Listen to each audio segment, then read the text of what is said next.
బాబాసాహెబ్ చెప్పినట్టే బోధించు, సమీకరించు, పోరాడు అనే అంబేద్కర్ తత్వాన్ని పూర్తి స్థాయిలో అవగాహన చేసుకొని లక్షల సంఖ్యలో ప్రజల్ని సమీకరిస్తూ తెలంగాణ రాష్ట్ర ఏర్పాటు ఆవశ్యకతను బోధిస్తూ ఎక్కడ తెలంగాణ ప్రయోజనాలకు విఘాతం కలిగినా పోరాటం చేస్తూ 14 ఏళ్ల పాటు మన నాయకుడు కేసీఆర్ గారి నాయకత్వంలో ప్రజా పోరాటంతోనే తెలంగాణను సాధించుకున్న తెలంగాణలో మరి 10 ఏళ్ల పాటు ప్రజల ఆశీర్వాదంతో గౌరవ ముఖ్యమంత్రి కేసీఆర్ గారి నాయకత్వంలో ఆ అంబేద్కర్ మహానుభావుడు చెప్పిన బాటలోనే ప్రయాణం చేసే ప్రయత్నం కూడా బలంగా చేసినాం.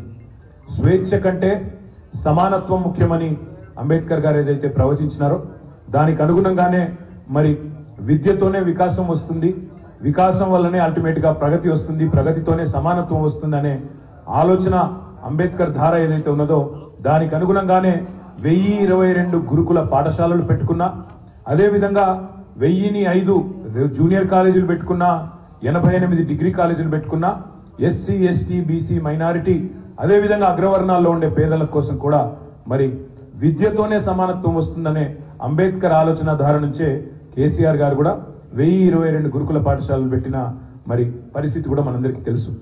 ఈరోజు గర్వంగా చెప్పవచ్చు, తెలంగాణలో కేసీఆర్ గారి నాయకత్వంలో ఈ 1022 గురుకుల అద్భుతమైన భవిష్యత్తుకు సంబంధించి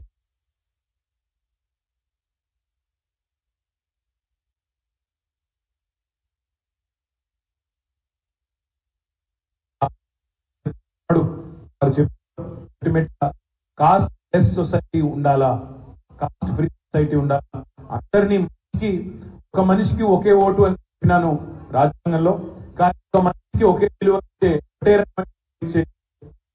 సమాన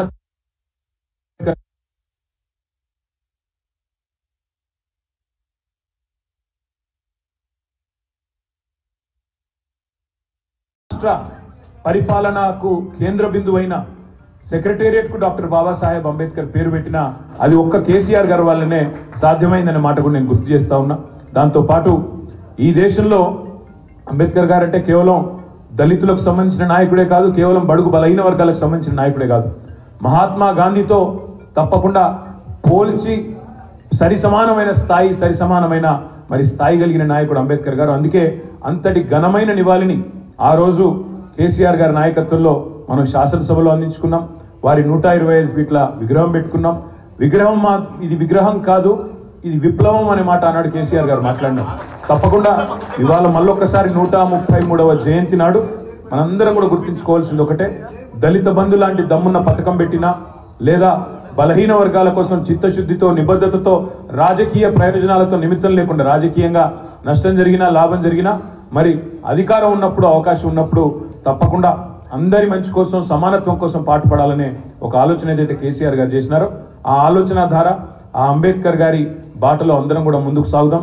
ఆయనను ఇవాళ మీరు చూసినట్టయితే కొలంబియా లాంటి యూనివర్సిటీలో డాక్టర్ బాబాసాహెబ్ అంబేద్కర్ గారికి అక్కడ వారు అక్కడ ఒక విగ్రహం పెట్టి ఆ విగ్రహం కింద రాసింది ఏంటంటే ఆయన దళిత నాయకుడనో బడుగు బలహీన వర్గాల నాయకుడనో రాయలేదు.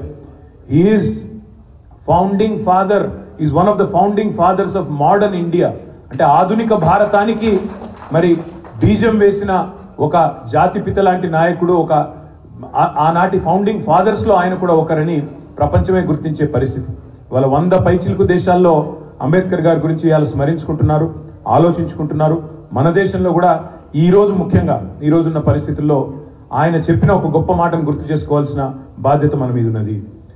రాజ్యాంగానికి సంబంధించి రాజ్యాంగబద్ధమైన హక్కులకు సంబంధించి ముఖ్యంగా ప్రజలకు సంబంధించిన అంశాలు అంబేద్కర్ గారు ఏదైతే చెప్పినారో సమాజంలో సమానత్వం రావాలి అంటే ఇవాళ ఈ దేశంలో ఉన్న పరిస్థితుల వల్ల ముఖ్యంగా కొన్ని రాజకీయ పార్టీల యొక్క వైఖరి వల్ల ఆ రాజ్యాంగం కూడా ప్రమాదంలో ఉన్న విషయాన్ని కూడా మనం గుర్తుపెట్టుకోవాలా. ఆ రాజ్యాంగం ప్రమాదంలో పడకూడదు. అంబేద్కర్ గారి ఆలోచన ధారకు అనుగుణంగా ఈ దేశంలోని అన్ని కులాలు, అన్ని మతాలు, అన్ని వర్గాలు కలిసి మెలిసి ముందుకు పోవాలి అంటే తప్పకుండా మనందరం కూడా వారి ఆశయం కోసం పాటుపడడమే వారికి అర్పించే నిజమైన నివాళి అవుతుందని మరి మీ అందరు కూడా విజ్ఞప్తి చేస్తూ ఈరోజు ఎంతో మందికి పెద్దలకు జిల్లాల్లో కార్యక్రమాలు ఉన్నాయి.